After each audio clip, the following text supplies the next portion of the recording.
મજામાં ને? તમે મજામાં હોય તો હું પણ મજામાં જ છું. વિદ્યાર્થી મિત્રો, એકાઉન્ટમાં આમનોંધ પૂરું થયા પછી આજે આપણે ચેપ્ટર નંબર 5 બોલે તો હિસાબી સમીકરણ અને ધંધાના વ્યવહાર ની વાત કરવાના છીએ. ધંધાના જે પણ કાંઈ હિસાબો છે, ધંધાના જે પણ કાંઈ વ્યવહારો છે, એને હિસાબી સમીકરણ સાથે સંકળવાના છીએ. આ ચેપ્ટરમાં કમ્પેરિઝન કરવાની છે, સરખાવવાનું છે, જેને કહેવાય ધંધાના દરેક વ્યવહાર. તો ધંધાની અંદર આપણે જે પણ કાંઈ વ્યવહાર કરેલા છે એને તમારે નાણાકીય વ્યવહાર જે આપણે કહીએ છીએ, આર્થિક વ્યવહાર, એને નાણાકીય દ્રષ્ટિએ કેવી રીતે દર્શાવવામાં આવે છે, હિસાબી સમીકરણની દ્રષ્ટિએ કેવી રીતે દર્શાવવામાં આવે છે, એની વાત આ ચેપ્ટરમાં આપણે કરવાના. તો ધંધાના જે પણ કાંઈ હિસાબો છે એમાં એ નાણાકીય હિસાબી પદ્ધતિનો મહત્વનો જે ઉદ્દેશ છે, નાણાકીય હિસાબી પદ્ધતિનો જે મહત્વનો ઉદ્દેશ છે ને, એ ધંધાના જે પણ કાંઈ નાણાકીય હિસાબો છે એ તૈયાર કરવાનો છે. તો નાણાકીય હિસાબી પદ્ધતિનો ઉદ્દેશ શું છે? તો કે નાણાકીય હિસાબો તૈયાર કરવાનો છે. ધંધાની અંદર આપણે જેટલા પણ કાંઈ નાણાકીય વ્યવહાર કરતા હોઈએ છીએ, જે પણ આપણે લેવડ દેવડ કરતા હોઈએ છીએ ને, એ દરેક વ્યવહારનો જે મહત્વનો ઉદ્દેશ છે, એની પદ્ધતિનો એ ઉદ્દેશ એ નાણાકીય હિસાબોને તૈયાર કરવાનો છે. અને એ નાણાકીય હિસાબો આપણે તૈયાર કરીએ તો ખબર જ છે, વર્ષના અંતે હિસાબો તૈયાર કરવામાં આવે છે. અને એ જે આ હિસાબી વર્ષના અંતે આપણે હિસાબો તૈયાર કરીએ છીએ ને, એ તમે જાણો છો, જેને આપણે વાર્ષિક હિસાબો કહીએ છીએ.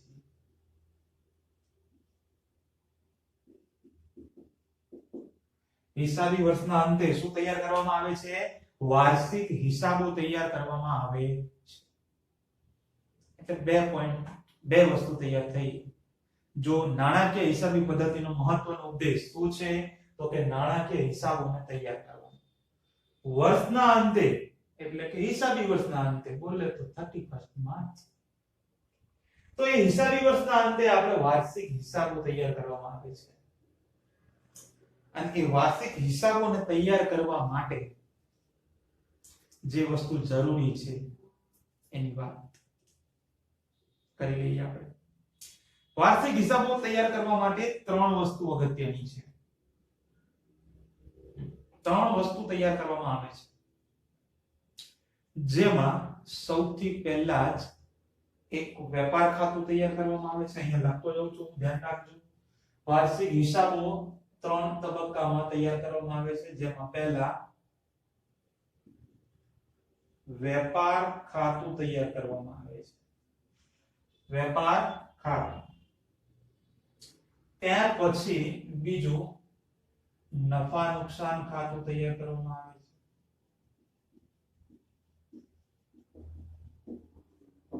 અને ત્રીજું અને છેલ્લું અને અગત્યનું પાકો સરવૈયું તૈયાર કરવામાં આવે છે. આ 3 વસ્તુ હિસાબી વર્ષના અંતે વાર્ષિક હિસાબોની અંદર તૈયાર કરવામાં આવે. વેપાર ખાતું, નફા નુકસાન ખાતું અને પાકો સરવૈયું. આ 3 વસ્તુ, જેને વાર્ષિક હિસાબોના 3 મહત્વના અંગો પણ કહેવામાં આવે છે. શું કહેવાય? 3 મહત્વના અંગો. પ્રશ્ન પૂછાય વિકલ્પ અથવા તો એમ ટૂંકા પ્રશ્ન તરીકે, તો યાદ રાખજો, વાર્ષિક હિસાબોના 3 અંગો છે. કયા કયા? વેપાર ખાતું, નફા નુકસાન ખાતું અને ત્રીજું આ પાકો સરવૈયું. આ 3 વાર્ષિક હિસાબોના અંગો કહેવામાં આવે છે. સ્ટેપ બાય સ્ટેપ વાત કરીએ આપણે એક એક ખાતાની. તો સૌથી પહેલા વાત કરીએ વેપાર ખાતાની. કે વેપાર ખાતાની અંદર શું લખવામાં આવે છે? તો કે ખરીદ અને વેચાણ, વેપાર, જેને આપણે વસ્તુનું ખરીદ અને વેચાણ કહીએ છીએ, તો એ ફક્ત વેપાર ખાતામાં દર્શાવવામાં આવે છે. અને શા માટે તૈયાર કરવામાં આવે છે વેપાર ખાતું? તો યાદ રાખવાનું કે કાચો નફો કે પછી કાચી ખોટ શોધવા માટે વેપાર ખાતું તૈયાર કરવામાં આવે છે.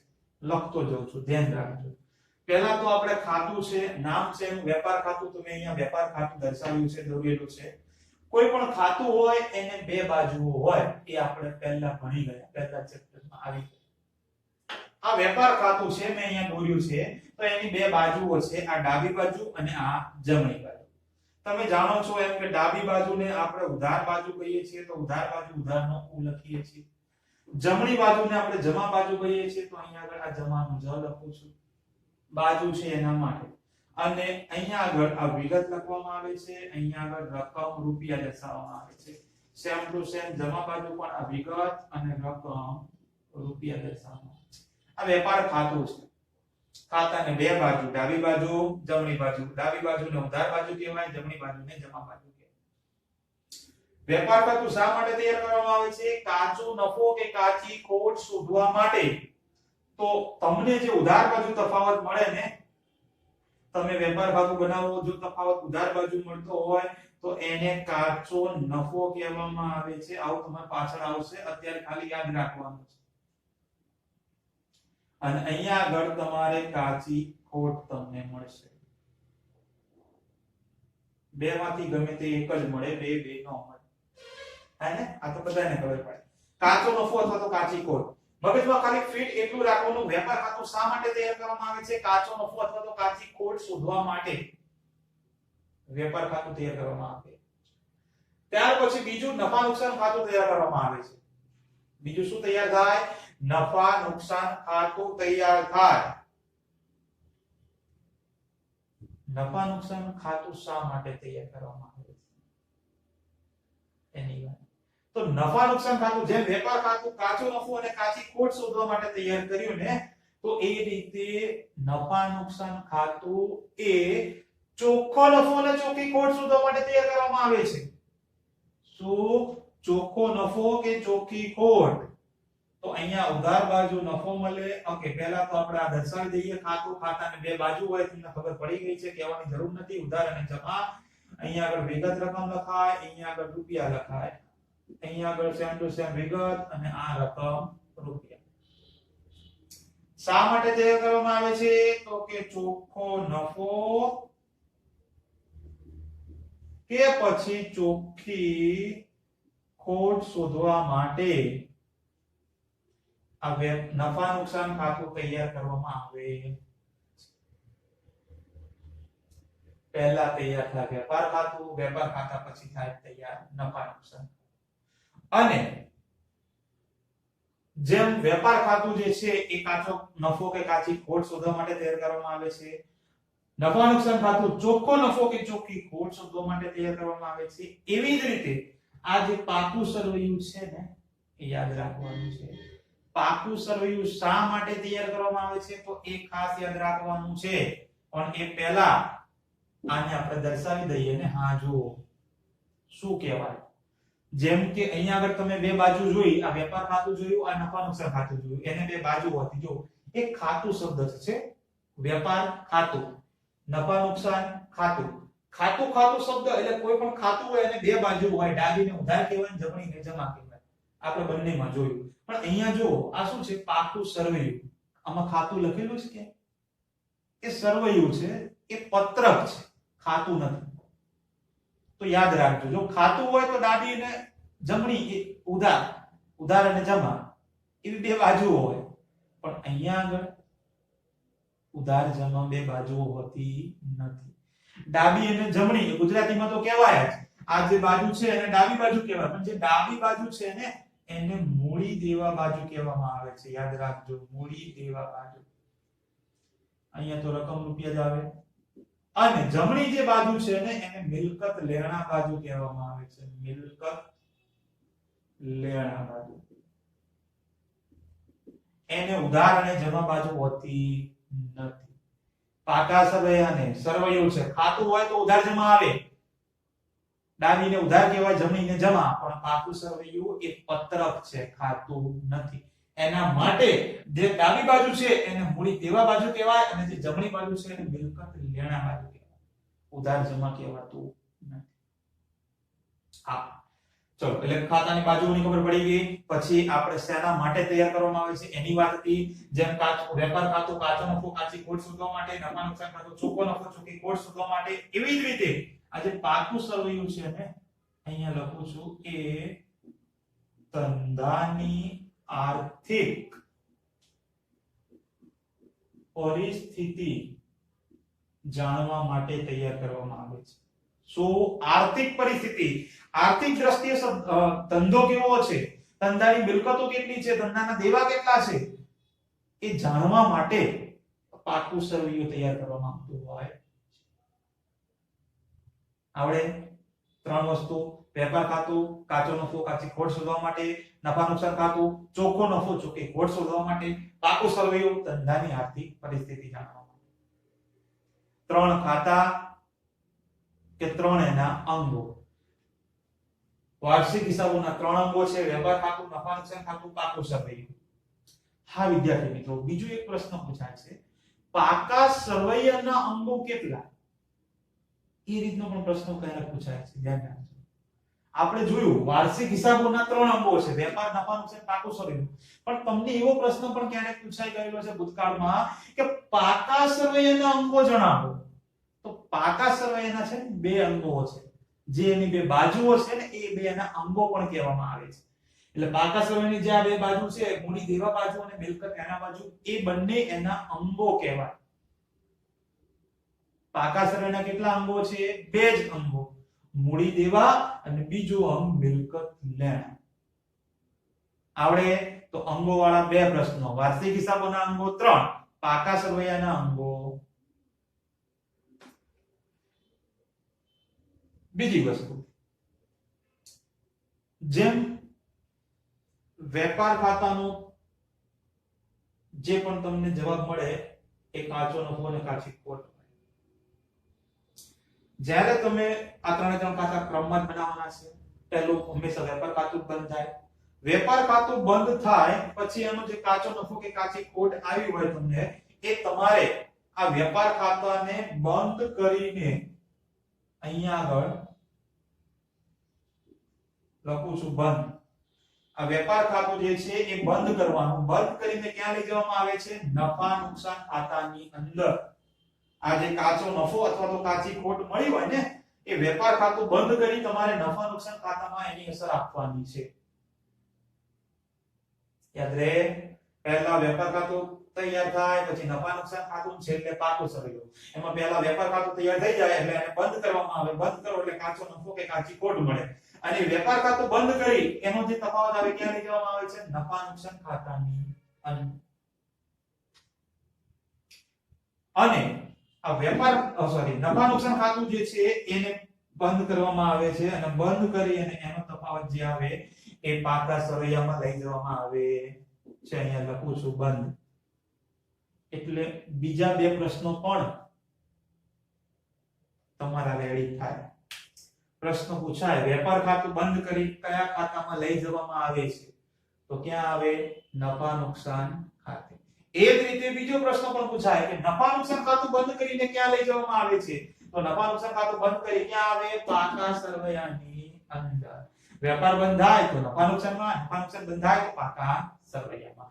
અને પાકું સરવૈયું જે બંધ થાય અને એનો જે તફાવત આવે, જેમ કે વેપાર ખાતાનો તફાવત કાચો નફો કે કાચી ખોટ મળશે, અથવા તો નફા નુકસાન ખાતાનો તફાવત ચોખ્ખો નફો અથવા ચોખ્ખી ખોટ મળશે. અને આ ચોખ્ખો નફો કે ચોખ્ખી ખોટ તમે જ્યારે અહીંયા લઈ જશો પાકા સરવૈયામાં, અને પાકા સરવૈયામાં ક્યારે તમને તફાવત મળશે નહીં. પાકા સરવૈયામાં તમારે બંને બાજુઓ જે છે, બંને અંગો જે છે એનો સરવાળો કરવાનો આવે. મૂડી દેવાનો સરવાળો અહીંયા થાય અને મિલકત લેણાનો સરવાળો અહીંયા થાય. અને એ જે બંને બાજુનો સરવાળો જે છે ને, બંને બાજુઓનો સરવાળો હંમેશા સરખો જ થાય છે. યાદ રાખજો, બંને બાજુનો સરવાળો સરખો જ થાય. જો સરખો ના થાય તો તમે હિસાબો લખવામાં ક્યાંક પ્રોબ્લેમ કર્યો છે, એવું સમજી લેવાનું. તો પાકા સરવાળાનો બંને બાજુનો ટોટલ કરો એટલે એનો સરવાળો જે છે સરખો જ થવો જોઈએ. તો આ વાર્ષિક હિસાબો તૈયાર કરવા માટે જેટલી પણ વસ્તુ અગત્યની હતી એ બધી વસ્તુ અહીંયા આપણે વાત કરી ચૂક્યા છીએ. નાણાકીય હિસાબી વર્ષના નાણાકીય હિસાબોની પદ્ધતિનો મુખ્ય ઉદ્દેશ નાણાકીય હિસાબો તૈયાર કરવાનો છે. હિસાબી વર્ષના અંતે વાર્ષિક હિસાબો તૈયાર કરીએ છીએ. વાર્ષિક હિસાબો તૈયાર કરવા માટે ત્રણ વસ્તુ જરૂરી છે: વેપાર, નફા નુકસાન અને પાકું સામગ્રી. વેપાર ખાતું શા માટે તૈયાર કરવામાં આવે છે? તો કાચો નફો અને કાચી ખોટ શોધવા અથવા તો કાચી ખોટ શોધવા માટે. વેપાર ખાતું બંધ કરી ક્યાં લઈ જવામાં આવે છે? નફા નુકસાન ખાતામાં. નફા નુકસાન ખાતું શા માટે તૈયાર કરવામાં આવે છે? તો કે ચોખ્ખો નફો કે ચોખ્ખી ખોટ શોધવા માટે. અને એ જે ચોખ્ખો નફો કે ચોખ્ખી ખોટ તૈયાર થાય પછી એને ક્યાં લઈ જવામાં આવે છે? પાકા સરવૈયામાં. પાકો સરવૈયો શા માટે તૈયાર કરવામાં આવે છે? તો કે ધંધાની આર્થિક પરિસ્થિતિને જાણવા માટે.